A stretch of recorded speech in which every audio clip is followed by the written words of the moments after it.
السلام عليكم ورحمة الله تعالى وبركاته. الأخوات كي دايرين؟ لاباس عليكم؟ أموركم مزيانة؟ وليداتكم أهاليكم؟ نتمنى تكونوا كاملين على خير وبخير في تمام الصحة والعافية يا رب. مرحبا بكم معايا فيديو جديد. في إطار هذا الفيديو إن شاء الله غادي نواكب لكم سلسلة الأزمات أو المعاناة اللي كنت دزت منها في المرحلة الجامعية ديالي.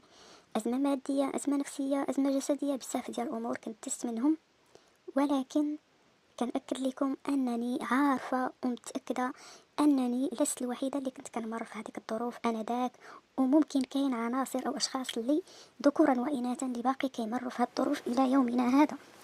لذلك أنا إلا كنت كنهضر على هذه الأمور فكنهضر من خلال تجربتي الشخصية، ولو أن مثلا كنعيش نفس الأزمة نفس الظروف مع بزاف ديال الأشخاص، لكن لكل طريقته الخاصة في مسايرة الأشغال ديالو، يعني كل واحد وكيفاش كيسلك راسو براسو.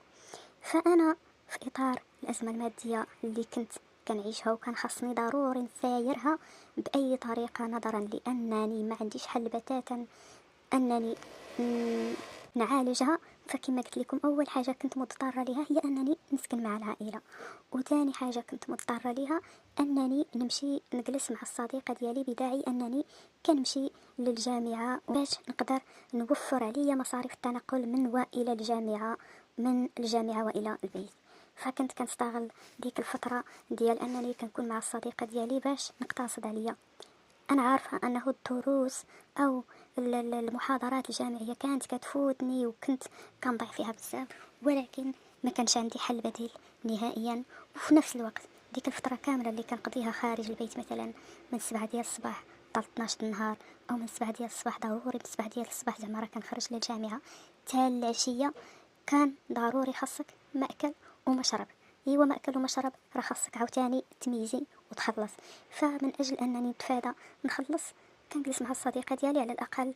الناس كهذا كيصايبوا فطورهم، مثلا تجلس تفطر معاهم، الا وجدت شي حاجه لغدا تجلس تقدر تغدى معاهم، عاد تمشي للدار، من بعد تقدر تجلس معاهم كاع حتى العشيه. المهم انهم كانوا ناس متفهمين الى ابعد الحدود. وبالنسبة للدروس أو محاضرات الجامعية اللي ما كنتش كنحضر ليها، من أجل أيضا توفير مثلا هادوك البوليكوبات أو الفوتوكوبيات، المطبوعات وغيرها من الدروس اللي كانت كتفوتني، فكنت كنمشي فقط نبحث في الوايفاي ديال المقاهي، نظرا لانه ما كانش عندي انا داك باش نبقى نضيع في الانترنت، نبقى نضيع في الروشارج، نبقى نضيع، والروشارج ما كديش بزاف، يعني ما كتصبرش لمده اللي هي طويله. فكنت مجبره يعني انني فقط نعتمد على الوايفاي ديال المقاهي، نقلب على شي كود ولا شي حاجه ديال شي وايفاي ديال شي قهوه، ومن خلاله نبقى ندخل للمواقع ونبقى نقلب على الدروس، ونبقى نقوم بتحميل البي دي اف الا كان بي دي اف، نكتب شي حاجه اللي كانت غادي تكتب، ونسكريني شي حاجه اللي كانت غادي تسكرينا. بهذا الشكل قدرت نوفر واحد الجزء اللي هو مهم من الاموال، وقدرت ولو قليلا نكلف على راسي او نحمي الجيب ديالي من داك الاموال اللي غادي تخرج مني وانا ما عنديش اصلا. في نفس الوقت من ناحيه اللباس والمظهر، يعني الانسان كان ضروري خاص يعتني بالمظهر ديالو. المظهر ليس الاعتناء بمعناه الكبير، او يعني التبرج او اللباس الكبير من حيث الأثمنة، ولكن اللباس المتواضع البسيط، من أجل أنني نحافظ على اللباس ديالي وما نستعمرش فيه لباس نفس الشيء نفس الشيء. كنت كنضطر الى استعارة الملابس من الصديقة ديالي باش كيكون تبادل الملابس. وانتم عارفين ومتأكدين ان ديك المرحلة او في الماضي راه البنات، وممكن حتى حاليا البنات كيتبادلوا الملابس مع بعضياتهم، الملابس السطحيه طبعا، يعني وحده تلبس صيه ديال وحده، وحده تلبس قميجه ديال وحده، وحده تلبس كسوه ديال وحده. كاين اللي ما كيعجبوش هاد المساله هذه، ولكن اللي جابتها لهم الظروف راه اكيد انهم كيديروها. هذه كلها كانت تخطيطات فقط من أجل تفادي أنه تكون مصاريف زيادة، تفادي أنه نقيس هذاك المصروف الاحتياطي اللي كان عندي أو نضيعه في أمور ماشي لا فائدة منها، إنما أمور اللي بإمكاني أنني نعوضها من واحد الناحية أخرى. فداكشي علاش كنحاول قدر الإمكان أننا نعوضها، لأنني ما كنتش عارفة شنو تقدر تجيب لي الوقت، او شنو يقدر يجيني من هنا لغدا، او شنو يقدر يجيني من هنا للسيمانه الجايه. ولو ان الانسان ما ضامنش عمره، ولكن ضروري من الاسباب ديك الساعه باش تضمن انك يكون عندك واحد الحاجه في جيبك اللي كتبقى ديالك. صراحة كل ما تفكرت هاد الأمور، كل ما تفكرتها كتشدني واحد الغصة في قلبي، لأنه ما كنتش غادي نوصل لهاد المرحلة ديالي اللي وصلت ليها هاديك الساعة لو أنني كنت شجاعة ولو قليلا. راه إلى يومنا هذا الشجاعة مازال ما كايناش، رغم أنني كنهضر حاليا، ولكن كنهضر في حذر تام وبعيدا عن كل ما يثير الشبهات. يعني حتى حاليا في الظروف الحالية مازال ما كنقدرش ندافع على راسي ولا نواجه المشاكل ديالي. ان شاء الله مستقبلا غادي نقول لكم علاش وكيفاش.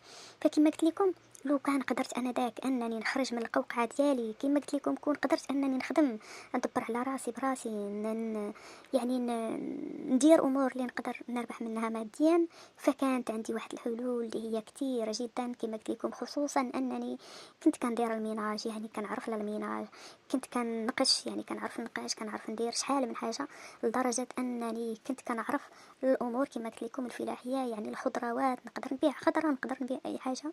هادشي ديال التجاره ما عنديش فيه ولو ادنى مشكل، كنت نعرف ندير كل شيء، ولكن ما عمرت تاحت لي الفرصه باش نبين راسي في مثل هاد الامور. وهذا هو اللي كان عائق انذاك على انني نربح ماديا، او انني ماشي الا قلت لكم نربح ماديا، انا ذاك ما كانش هدفي الثراء او انني نوصل لواحد المرتبه اللي هي عاليه في الاموال، او ندير شي حاجه كبيره. لا، انا ذاك كان همي وهدفي الوحيد انني نقدر نسكن، انني نقدر ناكل ونشرب بحال كاع الناس، انني نقدر نلبس لباس عادي بحال كاع الناس، وانني نقدر نمشي للجامعه ونجي، ونقدر نشري المحاضرات اذا تطلب الامر، ونقدر نصرف على راسي في الاحتياجات الضروريه. لانه كما قلت لكم انا ذاك الاحتياجات الضروريه كنت حرمت منها راسي الى ابعد الحدود، وكنت الحاجه الملحه هي فقط اللي كناخذ. فبالتالي لو كانت تاحت لي الفرصه كان بامكاني ندير بزاف ديال الامور ونعوض راسي على بزاف ديال المسائل، ولكن للاسف الشديد انا وريتكم في الفيديو السابق الاسباب اللي خلاتني ما نخدمش، اللي خلاتني ما نخرجش من ديك القوقعه اللي تحبست فيها، الامور اللي ربطاتني نفسيا ولم تربطني جسديا، ربطاتني نفسيا. لانه النفسيه ديال الانسان لما كتكون متفتحه للعمل، او الانسان باغي متحمس انه يخدم، فراه كيخدم وكيعطي كل ما عنده باش انه يبين راسو في هذيك الخدمه ويبين القدرات ديالو في هذيك الخدمه. ولكن انا للاسف الشديد تم اكباح جماحي المهنيه، تم اكباح جماحي المهاراتيه، ما قدرت ندير حتى حاجه، ما قدرت. انا كنتمشى بجسدي وعقلي مرفوع، انا كنتمشى بجسدي وكنحس كأن شخصا مقيدا يمشي وهو على قيد الحياة، على قيد الأمل، لكن بدون ما تكون عنده فرصة أنه يدور لهنا لهنا، يحرك يديه، يحرك، فقط مشي بدون وجهة، بدون اتجاه، بدون هدف. انتم فاهمين على ما أظن هذه المسألة هذه. ما كان ما عرفت صراحة واش غادي تكونوا حسيتوا فعلا بهذاك الإحساس ديال أنك تكون مكتف نفسيا وكتمشى جسديا وما عندك قدرة دير حتى حاجة. اللي قادر انه يفهم هذا الاحساس هذا فاكيد غادي يفهم شنو كنت كنعاني في الماضي، شنو كان داز عليا، شنو يعيشوني العائله والاهل والمجتمع بصفه عامه. التمرد انذاك، او التمرد لو تكلمت عليه بالمصطلح الصحيح، فما لقيت شي مصطلح اللي نقول من غير التمرد، لكنه كان مجرد الخروج من القوقعة ديالك من أجل إبراز النفس ديالك، من أجل إبراز شخصيتك، من أجل أنك تكلف بأمورك وما يتكلفش ليك وما يتكلفش بها حتى حد آخر من غيرك. هذا هو التمرد في نظري، وأنا ما كنتش قادرة نتمرد على ديك القواعد، ما كنتش قادرة نتمرد على ديك الأمور، فاضطريت أنني نستسلم، اضطريت أنني نبقى في هذيك الأزمة ديالي ونعيش هكذاك إلى أن تنفرج الأمور بإذن الله. فهذا كان الفيديو ديال يعني الأزمة كما قلت لكم المادية ديالي، كيفاش دبرتها في البدايات ديالي الجامعية. وإن شاء الله غادي نعاود نرجع معاكم في الفيديو المقبل، نزيد نكمل معاكم كيفاش ولات مستقبلا، واش تحسنات او ما تحسناتش. هادشي غادي نقول لكم ان شاء الله في الفيديو المقبل، لا على الاقل المقبل غادي نشارك معاكم ان شاء الله اولا التخصص، عاد ندوز معاكم لامور اخرى ان شاء الله باذن الله. نخليكم في امان الله، دمتم في حفظ الله ورعايته. سمحوا لي على التوتر، سمحوا لي على هاد الالفاظ، ما كنعرف ما نقول صراحه، تلعتم ليا اللسان ديالي، ولكن راه ملي كنتفكر الماضي كيأثر فيا بزاف، ما بقيتش كنعرف ما نقول، الغصة لا تترك لي فرصة للتعبير. شكرا لكم جميعا على متابعتكم. نقول لكم الله يحفظكم، الله يحفظ لكم وليداتكم، راقبوا ولادكم بناتكم، اي حاجه كتخصهم مادام قدرتوا توفروها لهم وفروها لهم، الا ما قدرتوش اعتذروا منهم، ولكن ما تخليوهمش يحسوا انهم محرومين. دمتم في حفظ الله ورعايته. السلام عليكم ورحمه الله تعالى وبركاته. في حفظ الله.